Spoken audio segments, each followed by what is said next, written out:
जय मसीह की। मेरा नाम है पास्टर राजेश केदारी। सबका इस वीडियो में स्वागत हो। यीशु मसीह आपको और आपके फैमिली को आशीष करे और सुरक्षित रखे। ये संदेश बहुत ही महत्वपूर्ण संदेश है, क्योंकि इस संदेश में हम नरक के बारे में जानने वाले हैं, स्वर्ग और नरक के बारे में जानने वाले। भाई बहनों, धरती हमारा परमानेंट एड्रेस नहीं है।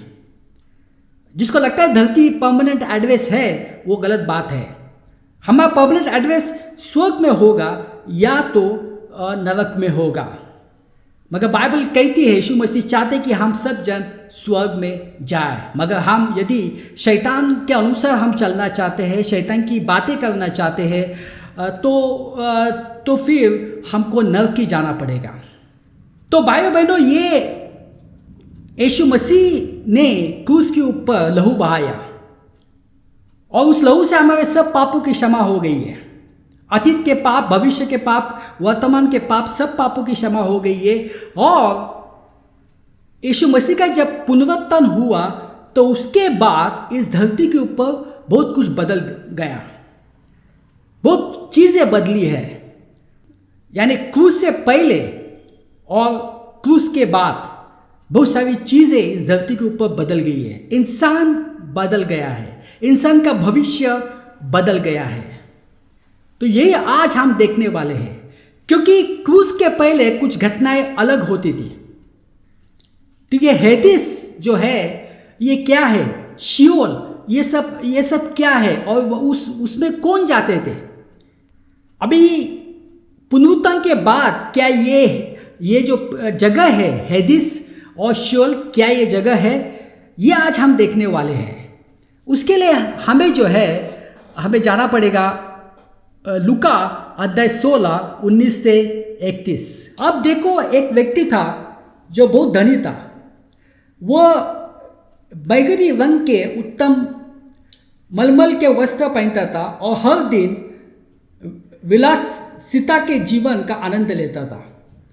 वही लाजर नाम का एक दिन दुखी उसके द्वार पर पड़ा रहता था। उसका शरीर घाव से भरा हुआ था।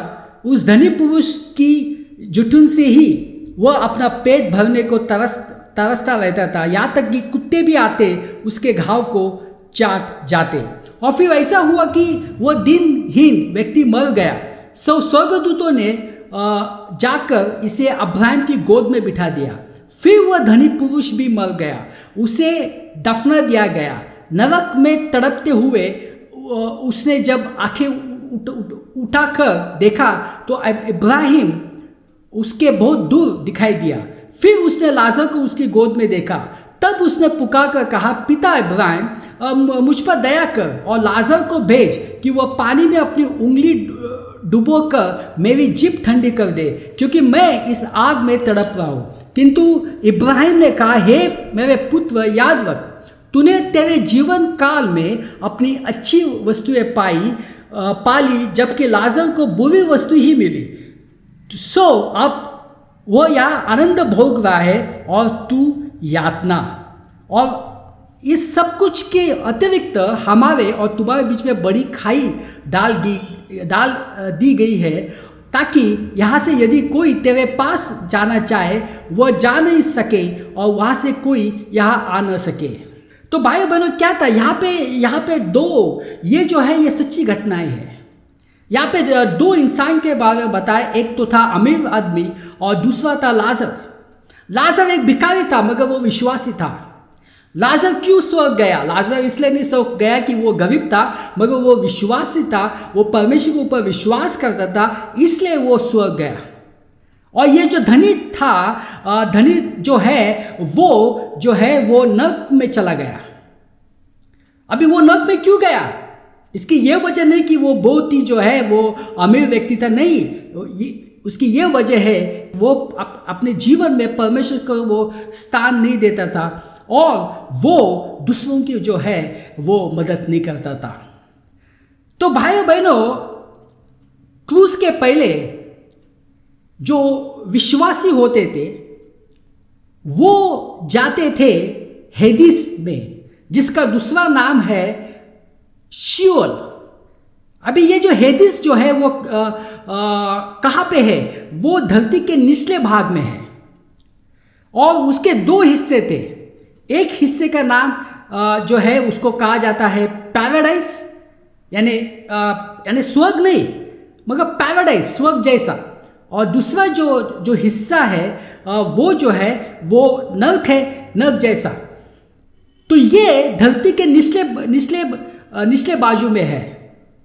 तो क्रूस के पहले विश्वासी जाते थे पैराडाइज में, और जो अविश्वासी है, जो अधर्मी है, वो जाते थे नरक में, जिसको कहा जाता है यातना, पीड़ाओं की जगह। तो ये क्रूस के पहले था, क्योंकि जो पुराने नियम के जो विश्वासी है वो ऊपर स्वर्ग में नहीं जा सकते हैं। क्यों स्वर्ग में नहीं जा सकते? क्योंकि उनकी पाप की क्षमा नहीं हुई थी। अभी जो वो बलिदान चढ़ाते थे, उस बलिदान से क्या होता था, उनके पाप को ढक दिया जाता था, पाप की क्षमा नहीं होती थी।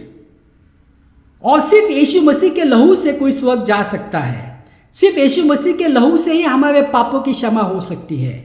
तो इसलिए जो है पुराने नियम के जो विश्वासी है वो जाते थे पैराडाइस में, जो कि हेदेस में था, और वो स्वर्ग जैसा ही था, मगर ऊपर स्वर्ग में नहीं जाते थे। और जो अधर्मी है वो जाते थे पीड़ाओं के स्थान पे, जिसको हम कह सकते हैं नरक। तो पुनरुत्थान के बाद क्या हुआ? पुनरुत्थान के बाद चीजें बदल गई। पुनरुत्थान के बाद अभी जो विश्वासी जो है, जो विश्वास करते हैं, वो जाते हैं सीधा स्वर्ग में, क्योंकि अभी यीशु मसीह ने लहू बहाया है, और उस लहू से हम अभी डायरेक्ट स्वर्ग में जाते हैं। हमें नीचे पैराडाइस जाने की आवश्यकता नहीं है।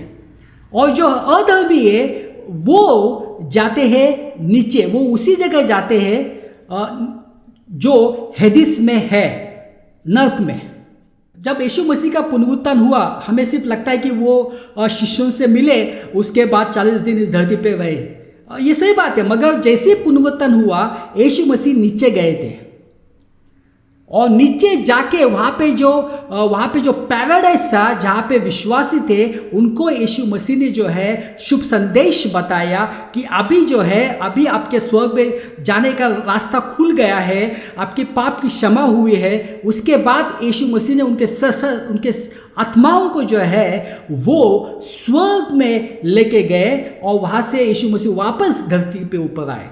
इसके बारे में वचन है, वो पढ़ते हैं, पहला पेत्रस अध्याय 4। इसलिए उन विश्वासियों को जो मर चुके हैं सुसमाचार का उपदेश दिया गया कि शारीरिक रूप से चाहे उनका न्याय मानवीय स्तर पर हो, किंतु आत्मिक रूप से वे परमेश्वर के अनुसार रहे। तो ये उसके बारे में है। इफिसियों 4:8 में पढ़ते हैं। तो यहाँ पे बाइबल क्या लिखा है? उसने विजय को ऊंचे चढ़ बंदी बनाया, उसने लोगों को अपने आनंदित कर दिए।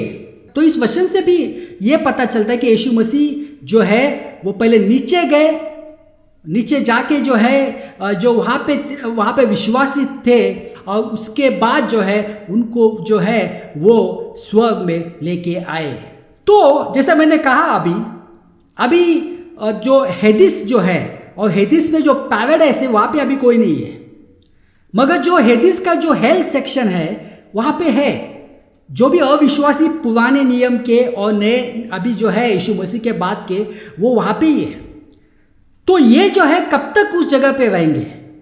अभी जैसे कि आपको मालूम है कि जब रैप्चर होगा, उसके बाद क्लेश काल होगा, पीड़ाओं का समय होगा, 7 साल के बाद होगा, उसके बाद यीशु मसीह का दूसरा आगमन होगा, उसके बाद हर्मगेदोन का युद्ध होगा, उसके बाद यीशु मसीह का 1000 साल का शासन होगा, उसके बाद जो है बड़ा श्वेत सिंहासन होगा, और उसमें जिसको हम कहते हैं जजमेंट डे, और जजमेंट डे में ये सब जो आत्माएं जो नर्क में है, जो पाताल में है, उन सबको जो है यीशु मसीह के सामने जो है खड़ा किया जाएगा, और उसके बाद उनको धक-धक की जो आग की जो झील है, जिसको कहा जाता है लेक ऑफ फायर, उसमें डाल दिया जाएगा। क्यों डाल दिया जाएगा? क्योंकि देखो ये धरती जो है, ये धरती का नाश होने वाला है। अभी पाताल जो था वो कहाँ पे था? वो धरती पे था, इसलिए उनको बाहर निकाल के उनको जो है आग की धक-धक की नदी में डाल दिया जाएगा। आइए हम पढ़ते हैं प्रकाशित वाक्य 20। फिर मैंने एक विशाल श्वेत सिंहासन को और उसे जो उस पर विराजमान था देखा। उसके सामने से धरती और आकाश भाग खड़े हुए। उसका पता तक नहीं चल पाया, जैसे मैंने कहा कि यह धरती और आकाश जाने वाले। फिर मैंने छोटे और बड़े मृतकों को देखा। वे सिंहासन के आगे खड़े थे। कुछ पुस्तकें खोली गई।